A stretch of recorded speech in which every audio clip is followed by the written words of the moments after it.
Mamie le belle, mais la moustache et la capucha. Sito patamilo, milata katiki punetika. Sito patamilo, milata katiki punetika. Sito patamilo, milata katiki punetika. Sito patamilo, milata katiki takatiki. Sito patamilo, milata katiki punetika. Sito patamilo, milata katiki punetika. Sito patamilo, milata katiki punetika. Mamie le belle, mais la moustache et la capucha. What's going on? This is your man John Fortune, your host of the Frustrated Fan Sports Show, and as most of you know, I'm finally out of the lab. Gotten through a ton of players this draft season, and of course that's what a lot of y'all come to me for. Y'all know that I'm going to give y'all the best information, the best knowledge when it comes to these draft picks. Who impresses, who doesn't impress, and everything like that. But I'm finally back, and I'm going to start off with my sports rundown for this week. And as the week goes on, and as this month goes on, I'm actually going to be doing the draft information, giving you all the draft coverage and everything like that. So again, like I said, I'm starting with the sports rundown. I have been paying attention to stuff, and these are the stories that have been interesting to me as I've been in the lab and collecting information. So story number one, the new NFL kickoff rule change. It's not new to me because for anybody who's followed my channel, I was a huge supporter of the XFL and their rule changes, and this kickoff is part of that. For most of y'all who don't know, the XFL actually had and I think they still do, because The Rock had cultivated it. They have a relationship with the NFL for rule changes. So one of the rule changes was the kickoff. That was one of the changes that they want to work out. That's something that you guys are going to see before it's implemented in the NFL, because of course the UFL season is coming up, but I'll talk about that later. This kickoff rule change is actually good for the league. It actually will entice returns, because again, as I watched the XFL, you started to see as people begin to get comfortable with this change, what they're kind of used to now. That what happened was that it slowly started to become a rule that made an impact in the game, and not only that, because there was more returns than what we expected. So again, in my opinion, it's a very good rule change. It limits the hits. I mean, because the missile hits, I guess, is what they used to call them. But it limits guys being able to get a full steam of speed and actually hurt somebody. So again, I've already seen the rule change. For y'all who haven't seen it, you're going to get the opportunity to see it. So again, like I said, the rule change to me is something that's coming into play. I can't wait for them to adopt the 4th and 15.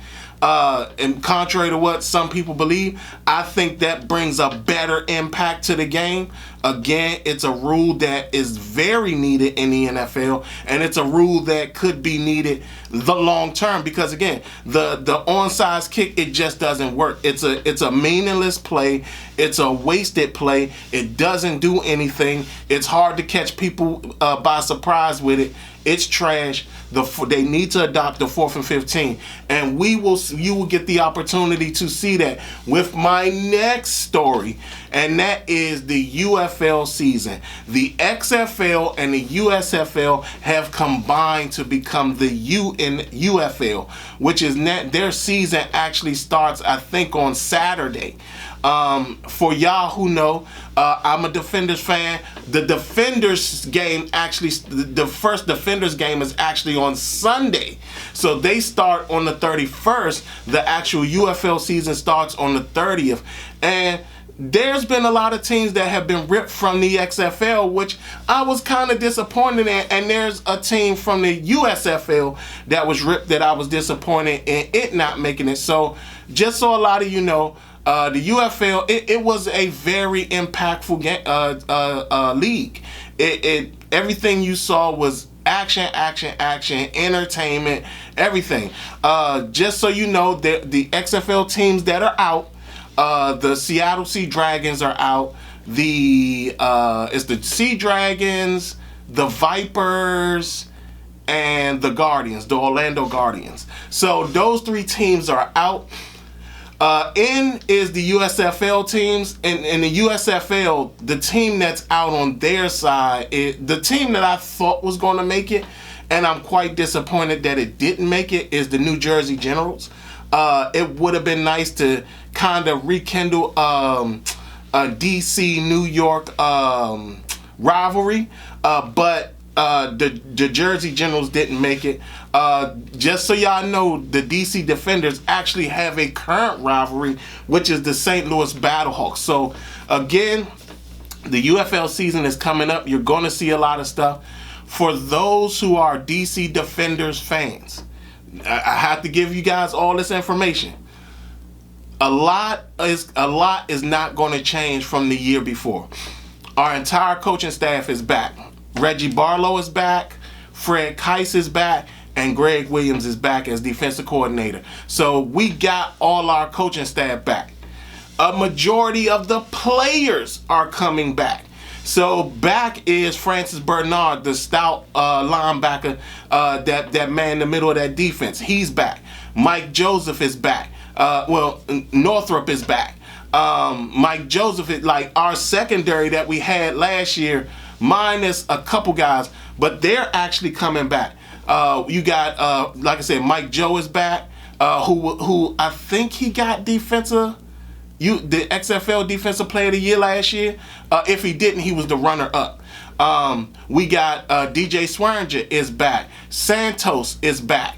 Not only that, we now have DeAndre Baker, former first-round pick, former New York Giant pick, DeAndre Baker, who's trying to get himself back into the possibility of getting into the NFL.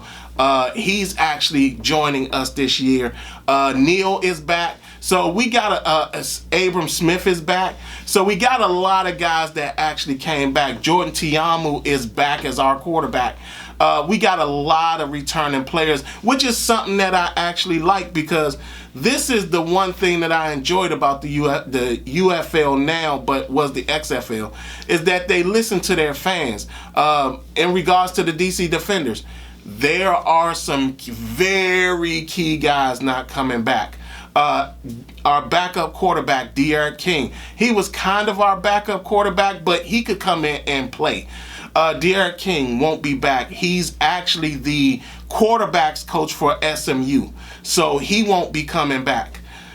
Also not coming back, and this is very key for us in this upcoming season, our trio of stellar wide receivers will not be back. Chris Blair is with the Atlanta Falcons. Lucky Jackson is with the Minnesota Vikings. And Josh Hammond is with the Jacksonville Jaguars. Now, things can change where they could probably be released and then go back to the NFL, and they'll be able to come back to the Defenders. But currently, right now, they're all on NFL rosters. And this upcoming season, we lose our explosive trio. We don't have our explosive trio of receivers this year, but we do have coming back Pooka Williams, who's our stellar return guy, who, again, the NFL kickoff, you get to see that. And we also got returning Brendan Smith, who also was he came on late, but he became one of our top receivers too. So again, this is going to be a good season. Like I said, the season starts on Saturday. The next day is the Defenders season starts. So again, be ready, because this is going to be a very impactful season for the UFL. Next, the Wizards and Caps are not going to Virginia. They're staying in DC. When I think about this deal and how it collapsed, I think about how Michael Corleone in The Godfather Part 2, where he was talking to Tom Hagen in the room, and him and Tom Hagen was sitting there, and he told Tom, he said, I thought you was gonna tell me that you were taking a job with such and such. And Tom Hagen says, nah, I'm not taking a job. And he said, well, why didn't you tell me? Michael came back and said, well, why you didn't tell me about it? And he was like, well, I don't feel the need to have to tell you about every job that I turned down. And he said, okay, I was just trying to find out, because what I was going to tell you is that if you were going, you can take your kids, your wife, he could take your family and your mistress with you, and then you don't never have to worry about coming back to us ever again. And then Tom looked at Michael Corleone and was like, Michael, why do you hurt me so? And then all of a sudden Michael said in Italian, are you staying? And then Tom Hagen responded, yes, I'm staying. Basically, the point of that analogy is that DC was Michael Corleone, right? Like, you ain't want to tell us? All right, well, we'll just let you go ahead and go. You talking all this trash, you can go ahead. But understand that if you go, understand that you can take all your stuff with you and not return. But then you find out that they actually can't really leave until 2047. By that time, all the leadership in Virginia would have been gone. So the Wiz and the Caps was never going to Virginia. And the one thing you learn about Virginia politics is that they don't like to spend money. They really don't. Especially when you're talking about public funds. When public funds come into play, they are immediately ready to not spend any money. And that's just how Virginia politics is, because again, you're talking about when it comes down to it, when they use public funds, there's certain things that happen in Virginia. You get the increased tickets by the police, and with the police who's already a harassatory force. Then you talk, and I'm talking about the Virginia police. They're already a harassatory force. And on top of that, you're talking about a situation where people just don't like going across that bridge because you never find parking, and it's almost impossible to enjoy yourself because at the end of the day, it's such a weird environment when you go over there. It's always weird. The police are always around. And they're always around even when there's no commotion going on. They're just there. And again, they're just searching for something to give somebody tickets and make money. So I knew it was going to collapse. I think a lot of people knew it was going to collapse. Not only that, how you going to have us build that whole facility out there in St. Elizabeth, fix that up, and then now you want the stadium fixed up? Like, bruh, like, come on, man. Just come on back. We knew it was happening, but it had to happen. And like always, I'm not surprised that it collapsed because, again, Virginia just don't like to spend money. So the Caps are back to DC. Ted Leonsis is back. Ted Leonsis, Tom Hagen is back. So it is what it is. And, let's see how he builds the team now, because he's successfully not built a winner. So let's see how it goes, and we'll go from there. Next, the Big Three offering Caitlin Clark $5 million to play in their league. For y'all who haven't grown up in the time when I grew up, TV shows used to actually go on hiatus. And I understand that they still go on hiatus, but not the way they used to back in the day.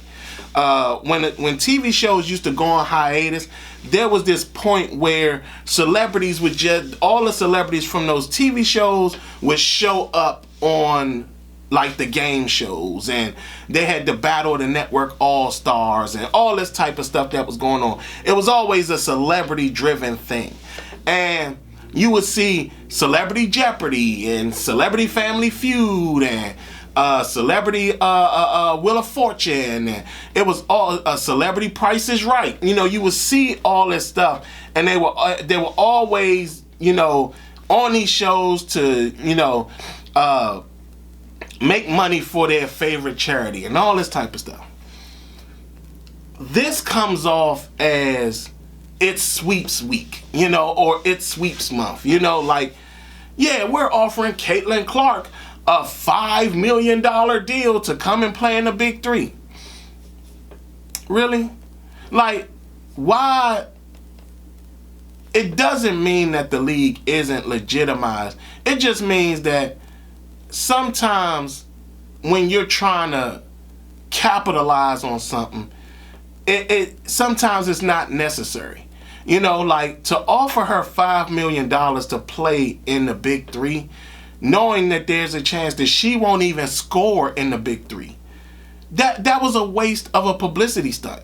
It really was. I'm feeling like Gucci Mane, this is a publicity stunt. Like, it's like, no, you can't sit up here and do something like this and expect for all of a sudden everybody to be like, oh man, let's go watch the Big Three because Caitlin Clark is there. No, that was a waste. And not only that, why didn't you offer it to multiple girls or women? Angel Reese is a big deal. Flau'jae Johnson, she's a big deal. Like there are other girls that are in the leagues that are big deals just as much as Caitlin Clark is. And to offer her $5 million to play in a male-driven league of former NBA players is crazy. And not only that, was an unnecessary publicity stunt that didn't even need to come out. It wasn't needed. To me, you now have delegitimized your own league because now if you brought her in, and let's just say she accepts it. Say she accepts the money, right? And she comes and plays. Do y'all know she could play in the Big Three, make that $5 million, and then go to the WNBA and still finish out the season? Like that is like foolhardy right there. I mean, you really have to think about how that works. This is a publicity stunt that just did not need to happen. And now in my opinion, it comes off as celebrity basketball and not as a real league. Because again, you're talking about Caitlin Clark, college athlete, coming into a league of former male NBA players. What do you think is going to happen with her? Huh? What do y'all really think is going to happen? She's not going to score. Not only that, it's 3-on-3 basketball, and they play a little tougher than they do in the NBA. They're a little bit more aggressive defensively and things like that. This should have never been even thought of. But the fact that it's proposed is crazy. Now, I will say this. I should have put this in that it's all cap segment of my sports rundown, but it was one of those things where I just couldn't avoid that because, come on, man. Ice Cube, the Big Three, come on, y'all. Like, do better. Do better, be better. Like, don't do this. Because, again, I am a fan of the Big Three. And to see if Caitlin Clark makes it, not only that, you're paying her more than you playing these former NBA guys. So now, guess what's going to happen now? You've now created an issue within your own system because these NBA guys aren't making anywhere near that money. So now, guess what? A lot of the guys that you now have on these rosters are now going to have an issue because you offered her $5 million and they're like, you could have offered me $5 million. So now don't be surprised if we slowly see the Big Three diminish.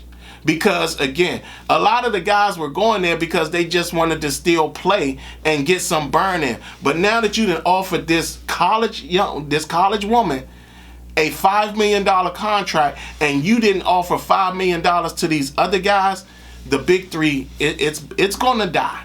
It's going to die. And it's going to die because Ice Cube took the Big Three leadership, because I don't know if it was Ice Cube by himself, the Big Three leadership made a false and uncalculated mistake with the Caitlin Clark thing. That's crazy. Like I said, the Big Three is about to go away because those former NBA players are going to be like, where's my $5 million? All of them are going to be, where's my $5 million? You was going to give it to her, you might as well give it to me. So don't be surprised if we don't see the Big Three come the year after this upcoming season. Next, Steph Curry's emotional outburst in the Warriors game after Draymond Green got ejected in the first quarter at that. Steph Curry's emotion has a lot to do when you have to have that, not intervention conversation, but more the coming to Jesus conversation with your boy. And it's not just your boy. It's your boy who's become your brother. It's like, look, like he has to go to Draymond. Like, understand, he's probably never had to go to Draymond like this before. But now he's going to have to go to Draymond and be like, look, bro, you're hurting us. And not only that, it's no telling at how much the Golden State leadership has talked to Steph Curry. And has said, hey, if you ready for him to be traded, we can make that move. All you got to do is say something. And for Steph Curry to have that type of emotional outburst means that conversation did in fact happen. That conversation happened. And that conversation happened probably before the season. I wouldn't be surprised if that conversation happened not too long ago, where they're like, Steph, it's your decision. And understand, we can keep going on this path, and at the end of the day, it's going to be something where, look, we are proposing it to you. This is a guy that you're close with. This is a guy that you're friends with. This is a guy that you consider your brother. And right now, he's hurting us as a team. He's not quite the team player, because if he was the team player, he wouldn't get ejected as much. He wouldn't have the antics that he had that much. He would go out there, ball out of control, and get on his game as we make this march to the playoffs. That is why you saw Steph Curry's emotional outburst, because that conversation with the Golden State leadership, that happened. I'm going to tell y'all something. I've been in the corporate world for a very long time. When somebody gets emotional like that, especially when you've seen somebody get emotional with a coworker or an employee or something like that, especially when it's a boss or a manager and they get on them, 9 times out of 10, it's because they don't want to fire them. So they try their best to motivate them by saying, man, get your stuff together. And this is where Steph Curry he's at that point now. He's at that point where he got to go have that conversation, that come to Jesus moment conversation with Draymond Green and say, man, look, get it together. I can't tell you what they told me, but you need to get it together if you plan on staying in with us. I'm trying my best to fight for you, but you keep making it difficult for me to fight for you. And understand that you've now gotten me to a point where I'm now feeling that we may not need you anymore. That you being traded or you getting away for us may be best for us. Even though you were here when we started winning championships and you're part of the reason that we win championships, you may be the reason that we may be out of the championship race. You may be the reason that this team goes down, and you may be the reason that when I retire, I don't retire on top. So for all y'all who just saw an emotional outburst from Steph Curry, what I saw was a guy who broke down because the Golden State leadership had a conversation with him and let him know that the ball is in Steph Curry's court. Draymond Green's antics is now your responsibility. And once you give us the okay, we're getting him up out of here. You know how difficult it is to fire, to basically be in control of somebody's destiny? You know how, especially when you're not that type of person, when you can't see yourself just ejecting somebody, especially somebody that you had such a close relationship with. We've seen what happens. Cam Newton talks about the relationship he had with Kelvin Benjamin, and then all of a sudden when Kelvin Benjamin felt that it was Cam's fault that he was traded to Buffalo. Like, those type of things can break relationships.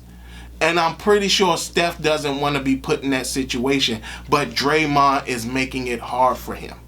So, like I said, for some of y'all just saw an emotional breakdown. I saw a breakdown of a guy who was told by leadership that if he don't get it together, the ball is in your court, and we're gonna get him out of here as soon as you give us the okay.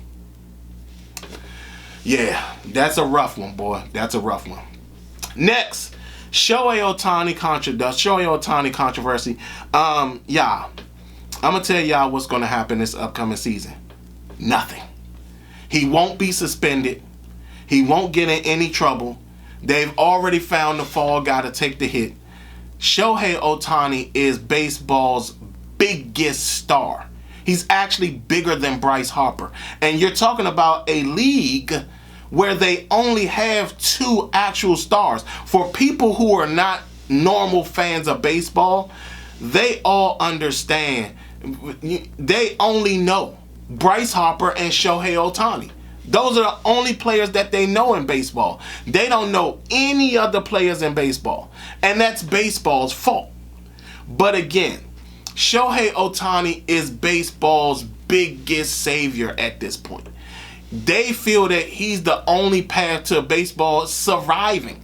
Baseball is now to the point at where it's probably the 5th best league in the entire American sports world. You think about it, you talking about a huge star in Ohtani. What is basically, and not only that, he's been propped up as the star of baseball. And you now get him in this controversy, and trust and believe, nobody's going to talk about it anymore. This is going to be swept up under the rug because you know why? It came out at the point where everybody is so overly distracted with so much other stuff that's going on. The first, you got the NCAA tournament going on, and people are, for the first time in NCAA history, people are paying attention to both the men's and women's side at the same time. So that's a huge distraction. Then you got the NFL draft and all the prospects and the pro days and all that stuff that's going on. That's a distraction. Guess what? And then their season, the opening day is about to happen in baseball. All this stuff is going to slowly just be a sheet over a bunch of mess. Ohtani is not going to get in trouble. Ohtani is not going to have a problem. They already found the scapegoat for this whole thing. Because again, there's no way you're telling me that this man who's an interpreter had that type of access to a millionaire's pocket. It's no way. No way. I mean, understand this. I don't even have access to my mom's bank account. I don't have access to my son's bank account, and I give him money.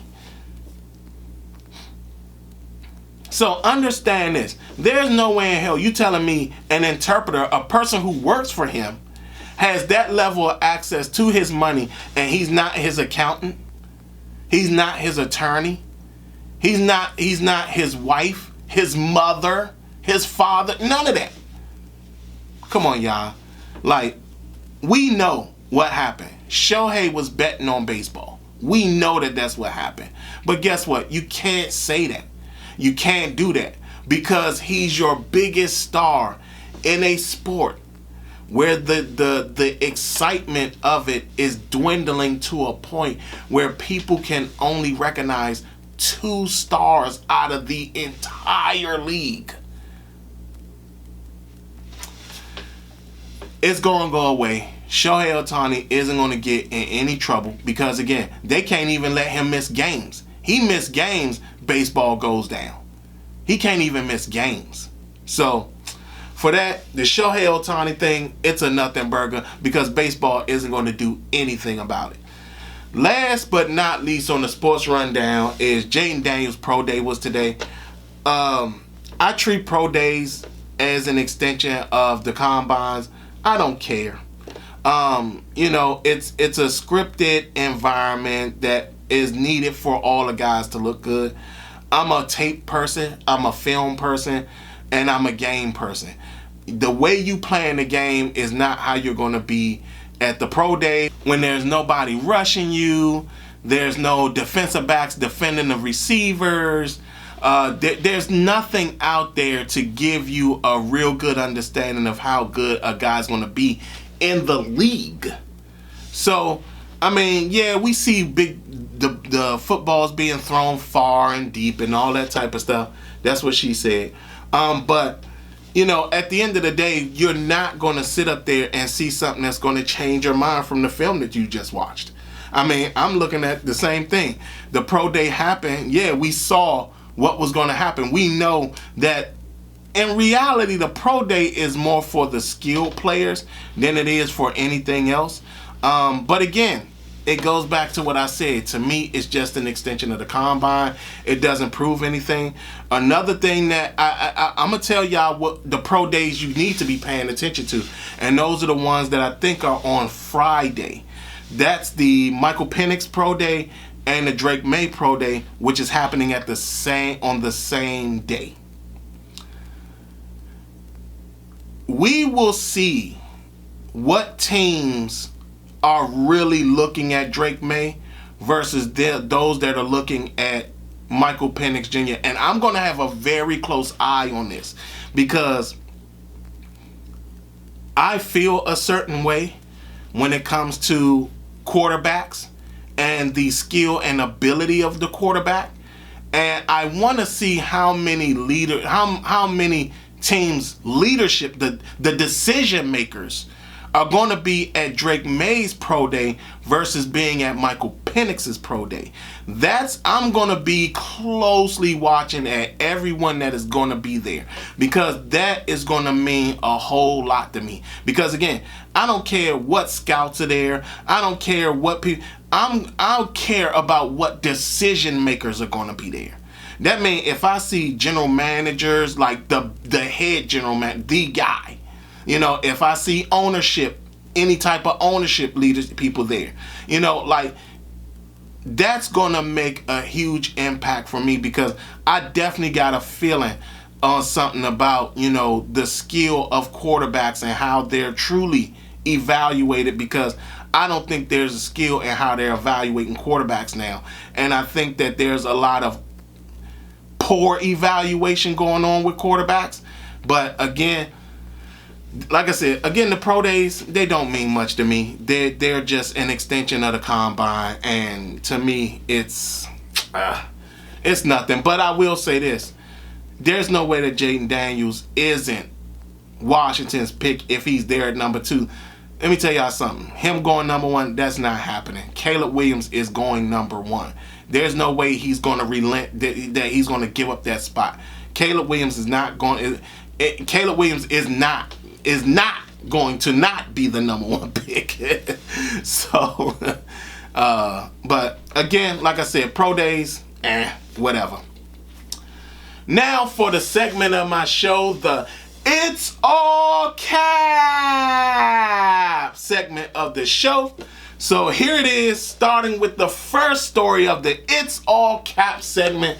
J.J. McCarthy to DC with the second overall pick. Look, y'all, you are out of your rabbit ass mind to think that somehow, some way, J.J. McCarthy is going to be taken by Washington and their front office staff at the number 2 overall pick. Look, they can move down and still get J.J. McCarthy.